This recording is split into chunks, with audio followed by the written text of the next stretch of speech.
Hello and welcome everyone.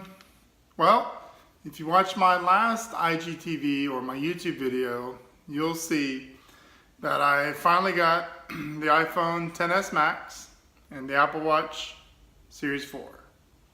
So I did the unboxing of those, then painfully spent the whole 4, 5, 6 hours restoring all the stuff from my iCloud back to the phone and getting the watch all set up. So that took quite a while. So I figured what I would do now, since I got everything set up, is kind of give you guys a recap, sort of a review of what I thought for actually just a weekend use. So basically I got it on a Friday, had Saturday and Sunday to use it. So now I can give you guys sort of a basis of an idea of kind of how the XS Max is and how the Apple Watch Series 4 is. Start off first with the iPhone. I have probably 400 or 500 apps. So the iCloud restore process was exactly the same as all my other iPhones have been. There has been nothing in the iCloud restore that was showing any faster speed.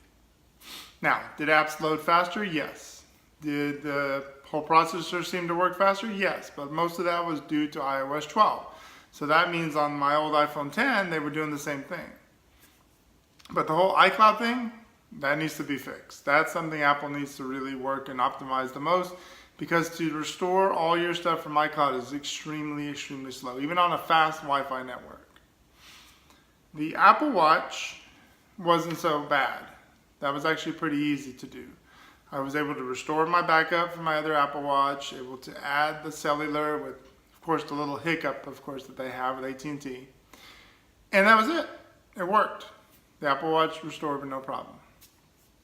Alright, so now, if you're on the fence of upgrading your phone, if you have anything below an iPhone 10, then a XS or a XS Max is going to be your best bet. Now the XS Max is going to outdo all the phones because it has better camera, faster speed, longer battery, and a larger screen. So that's going to be the most ideal phone. But if you have a 10 and you're comfortable with it, you don't need the extra features, stay with your 10. Because remember, this is only an S year, which still is significant with the XS Max, but it's only an S year. So whatever Apple was gonna do for this year is gonna be probably in 2019. So if you wanna see a new form factor of the phone, see new iOS 13 stuff, see all kinds of new things, that'll probably be 2019. Apple focused more on optimizing iOS 12, making it more stable, and they figured, well, if they're going to bring the phones out, add the few little features here and there to make the phones worthwhile in getting. Now, if you still want to get that 10R, kind of persuading you not to, because the 10R to me seems pretty useless. The XS and the XS Max are going to be probably your better bet. Now, this sucker, the Apple Watch Series 4, this beats any Apple Watch. That's why they discontinued all of them. All the way, Apple Watch 3, 2, 1, original, all those, discontinued. This sucker is definitely faster than the Series 3. The new watch faces are nice. They have a lot more complications. And it's a much better watch overall. Everything seems to function well. I've not had a single crash so far, but that's due to watchOS 5. All apps seem to be working good. They're pretty fast. They load up pretty quick. Notifications come through pretty quick. So the Series 4 and watchOS 5 combined definitely make it a worthwhile buy. If you're someone who needs more heart rate tracking and all that, when watchOS 5.1 comes out, we should get the EKG in there.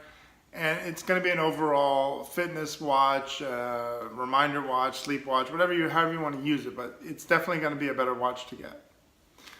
So my review overall is I am pleased with the iPhone XS Max. I'm pleased definitely with the Apple Watch Series 4. If you're on the fence on getting it, you didn't pre-order, you didn't go stand in the lines, now might be a chance to definitely get the watch, for sure, if anything else. And if you want to upgrade the phone, go with the XS Max. I know it's a bigger phone for smaller people, but you're going to get more things from it. The camera is superb. I've taken so far a few pictures here and there with it. and I'm going to be adding a lot more to my Instagram account and my Pinterest account, you will see the clarity. It is very, very clear. And I know I'm good at photography, but even the most amateur person can take the best photos with it. It's very good. That is my take, guys. That is my review so far. As I start learning more, as more things come out, as iOS 12.1 come out, I will give you guys more videos on that. But as my review, as of just a weekend use, that's what I've come up with so far. Now, as it goes through the week and goes through the month, and we go through the colder months and all that, I'll give you guys more videos on that and let you know sort of what I think and how it's working, how it's functioning. Okay? That is all I got for you guys today. If you like it, give it a thumbs up, give it a like, send me a DM, send me a comment, subscribe to my channel, whatever you got to do, and I will definitely catch you guys with more videos on that. Okay? Thank you guys for watching.